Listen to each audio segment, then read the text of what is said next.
fadlan haddaan ugu cusubtaa subscribe sar gombeelka furdaawo wararkii ugu dambeeyay waa habeenimo sabti soo galayso qodobo xasaasi ah inoo soo socdo fadlan nala joog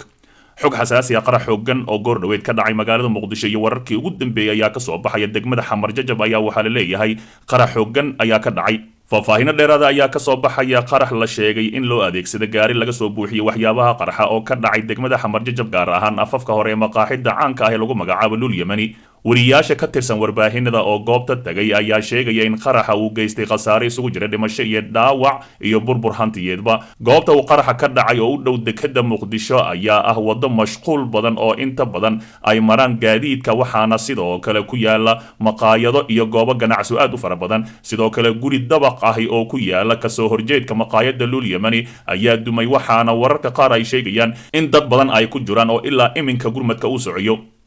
hay-adaha ammaanka dowladda soomaaliya weli wax faahfaahina kama bixin qaraxa waxaana weli socda gurmadka degdeg ah oo loo sameynayo dadka uu saameeyey qaraxa iyo burburkaasi qaraxan ayaa kusoo beegmaya xilli galabta ciidamada dowladda soomaaliya ay xireen wadooyinka ayna ka hortagayaan banaanbaxyada lagu waday in ay maalinta berri ay ka dhacaan muqdisho dowladda federaalk soomaaliya ilaa iminka kama aysan hadlin dowladda ayaa sheegtay in ay ayaga ammaanka ilaalinayaan banaanbaxayaasha hase ahaatee mar dhoweed ay hadleen midowda musharaxiinta mucaaradka ay gebi ahaanba sheegeen inay ayaga ammaankooda ilaashanayaan banaanbixiina sidaasi ay ku baajiyeen dib ayaan kasoo sheegi doonaa khasaaraha rasmiga ah ee halkaasi geystay qaraxa caawa ka dhacay halkaasi fadlan dib u daaw wararkeenii hore ee calansida media war degdeg ah midowda musharaxiinta mucaaradka oo gebi ahaanba baajiyay banaanbixi berita kadib markii ciidamada dowladda federaalk soomaaliya ay wadooyinka xiratay islamarkaasina ammaanka qalqal ay geliyeen hase ahaatee midowda musharaxiinta mucaaradka ayaa mar dhoweed ku baaqay sida aad warbixinta ku arkaysaan ama ku daawad nootaan sheekh shariif sheekh axmed oo caraysan xasan sheekh maxamuud oo caraysan khudbadooda si toosa u dhagayso wasiirka amniga goor dhaweed ayuu hadlay xaaladda way cakiran tahay la socoteen beriyahan waxaa socday wada hadal ku dhexeeya dowladda iyo midowda musharaxiinta rajo weyn waxaan ka qabnay in la isku soo dhaweeyo oo la gaaro go'aamo keeni kara in doorasho la wadaago laakiin nasiib darro xalay waa lagu guuldaraystay annaga waxaan isu qaban qaadinaynay mudaaharaadkii brito laakiin sida dad badanba oo halkan jooga ama dad badan oo magaalada jooga ay arkeen goobihii loogu talagalay mudaaharaadka kulligood waxaa la diiyay ciidamo taasoo ka baxsaneed badantii iyo heshiiskii hore loo galay taas marka waxay muujinaysaa dooda murashaxiinta oo ah arrinta amniga iyo arrinta ciidamada maadaama madaxweyne xilkiisu u dhammaado haddana loo adeegsanayo hab khaldan in ay noqoto issue go-aan laga gaaro sababtuna waxa waaye dalkan ciidanka oo siyaasad gala hor u dumiyey haddana waxaa noo muuqata meesha inuu ku socdo weliba iyadoo dalkii aan gacanta lagu haynin oo siyaasiyan ugu qaybsan yahay amni ahaan intiisa badan ay shabaab haystaan magaalada muqdisho ay canshuur ka qaadayaan in xuriyaadka ciidanka lagu qaado arrin aad iyo aad u xun sidaas darteed madasha murashaxiintu waxay go'aansadeen in dib loo dhigo mudaaharaadkii lagana shaqeeyo xilli ay soo goynayaan murashaxiintu amnigana ayagu ay sugayaan marka mudaaharaadkii ee qorshaysnaay berri dibaa loo dhigay dadka abaabulayaasha taageerayaasha shacabka soomaaliya dhammaantood waxaan uga mahad celinaynaa dadaalka iyo runtii dabar adayga ay u qaadeen arrintaas arrintaana ma aha arrin khusaysa murashaxiinta keliya sida aad ku maqlaysaan wararka banaanbixi waa uu baaqday mar kale ayay shaaci doonaan ayaga ayaana ammaanka ilaashan doona dadka soomaaliyeed masiirkooda fushay maxaa yeelay shacabka soomaaliyeed inay awood u leeyihin inay soo bannaan baxaan oo ra'yigooda cabiraan waa arrin dastuuri ah waana arrin qayb caawa waddo kasta waa ay xiran tahay dhismaha dowladnimada iyo broseska dowladnimada nidaamka dimuqraadiga marka arrin laga tanaasuli kara ma aha waa arrin aad iyo aad muhiim u ah laakiin waa nasiib daro runtii madaxda dowladda oo xilkeedu dhammaaday inay ciidanka awooddiisa ku taklifalaan ay u adeegsadaan inay ku caburiyaan xuriyaadka ku qaadaan runtii arrin aad iyo aad looga xumaado waaye sidaas darteed mar kale waxaan leenahay waa mahadsantihiin dadkii abaabulayaasha ahay dadkii ka shaqaynayay maxaan ku yidhaha taageerayaashii aad iyo aad waa mahadsantihiin arrinta laga shaqaynaya waa arrin dhammaan masiirkeenna iyo masiirka carruurteena khusaysa maxaa yeele haddii xurriyad la waayo macnaheeda dowladnimo ma jirta waaye dowladnimada dhibaatadeeda hadda taalana in cidda haysa ay ku takrifasho waa natan aan kasoo wada horjeedno aad iyo aad waa mahadsantihin wasalaamu calaykum waraxmatullahi wabarakaatu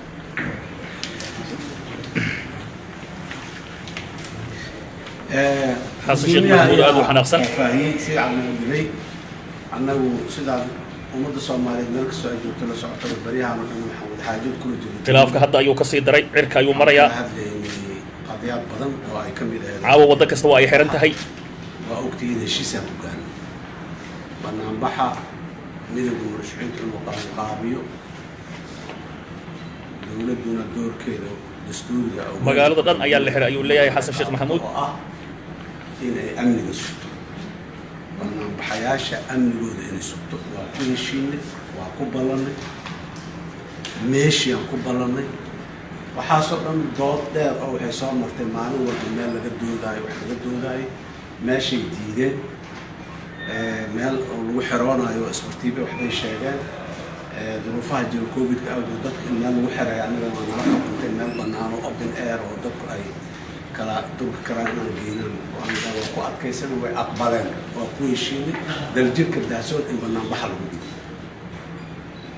sidaas iyadoo ay taagan tahay oo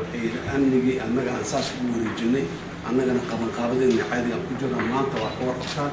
daljirka waa xiran yahay ma aha daljirka keliya magaaladoo dhanaa xiran number 4 hadda intaa noo jirta ka bilaab ilaa maxaan ku yidhahda waxaad geysaa magaalada waqooyiga muqdisho meesha ku dambaysa magaalada xiran sheekada faraha way ka baxday musharaxiinta ayaga ayaa ilaashan doona ammaankooda barnaambaxa kale ay ku dhawaaqi doonaan marka dadka Soomaaliyeed waxaan rabnaa inaan u sheegno dowlad meeshaan dadka jooga xaaladooda waa sidaas dowladnimada dhowreyn dastuurina dhowreyn qawaaniin kalena dhowreyn ballama iyo heshiis lala galaysan dhowreyn mar walbana been inay sheegaan maalin ay yidhahdaan nin maa dadka gaasoo inta tagaa hadlay maalinta dambana ma naqaa waxay sheegi doonaan haddana waxay rabaan inay sheegaan waa nasiib darro weyn oo na hayso dadka Soomaaliyeed waxaan rabnaa marka inay fahmaan laba arrimood qodob waaye meel nin qof bannaan baxaayo tabeelo wato codkiisa inuu cabiro rabo dastuurka lagu ogol yahay ninka ay dhibayseen oo adkaysa karna diidaya ee jidadka xiraan militariga ciidamadii iyo wixii booliisku xukun banaan ku soo dhiganay yaa biri dadka Soomaaliyeed soo dhaqaaqaan ayagoo xor inta isku yimaadeen codkooda si xor ay meel ugu ridayaan macnaha ay labadaas arrimood aan rabaa dadka Soomaaliyeed inay isbarbar dhigaan waa qodobka kale ciidamada maanta wadooyinka Muqdisho taagan iyo qalabka ay haystaan maalinta barnaambaxa waa soo sheegayna ayuu yiri amniga annaga ku taageeyay u haystaan amniga annaga ayaa sugan gabar iyo wiil Soomaaliyeed oo barnaambaxay loo soo dhigay inay u haystaan qatarta shabaab dalkan uu ku hayay meeshii taageerta waqti shabeellada hoose shabeellada dhexe Hiiraan galgaduud gado jubbooyinka meel aanu maanta shabaabkii tahdiid aanu ku hayn oo aanu saas u sii socon mala joohara tahdiid ku jirto dhuusa mareebaa ku jirto intii ka sokayso dhammaa ku jirta maxaan ku dhahay jubbooyinka iyo meel walbaa ku jira geedaa ku jirta oo ciidan farmada joogaa laga qabanay ciidankii loogu talagalay beebayaashii iyo qalabkii loogu talagalay wadooyinka Muqdisho waa ku dhex taagan madaxweynihii hore ee weli ka raaraca maxaan ku yidhahdaa xukunka iyo talada qarka uga dhegada deyla meesha uu maanta marayo waa intaas dadka Soomaaliyeed inay fahmaan aan rabnaa annagu marka sida duwan sheeg banaan bixi berri dhici lahaa waa baajinay dibaan u dhignay maalinta kama tanasulin mana ka tanasulin waa la qabanaa banaan bixi maalinta la qabanayo ku habboon tahay waa soo sheegaynaa amnigana annagaa sugaya ilaan wax kaloo noo dhiman ma laha haddaan dhaana amnigiina waa kanaa suga aan jidkii nabad ku soo marno taas ay ka dhalatay hadda inaan bannaan bixin dastuurka dastuurka aan u leeyahay inaan ka tanasulno maaha laakiin amnigeennana markaa sidaan u soo karnay ciddii aan kaasho karnay inay nala sugto amniga inay nagala shaqayso ugu dambeynta waxaa rabaa inaan kusoo gabagabeeyo saraakiisha ciidamada qalabka sida waxaan rabaa inaan u sheego war qofku ma shaqaysiin qof idinma qoran dowladda Soomaaliya u shaqaysiin dastuurkaa idin damaanad qaaday shaqada aad haysiin iyo waajibaadkiina iyo awoodihiina iyo xuduudihiina ay ku xadidan yihiin sarkaalkii maanta meeshaas u taagan gabar soomaaliyeed iyo wiil soomaaliyeed oo nabad oo walaashiis ah inuu hor istaago xabad ku rido dib u fikiraan leenahay gadaal u fiirso dib u fikir waa khalad laguguma amri karo qalad sharci darro laguguma amri karo dastuurka inaad ku cayaartid oo ku leedeeshid laguguma amri karo gacan ku dhiigle inaad noqotidna laguguma amri karo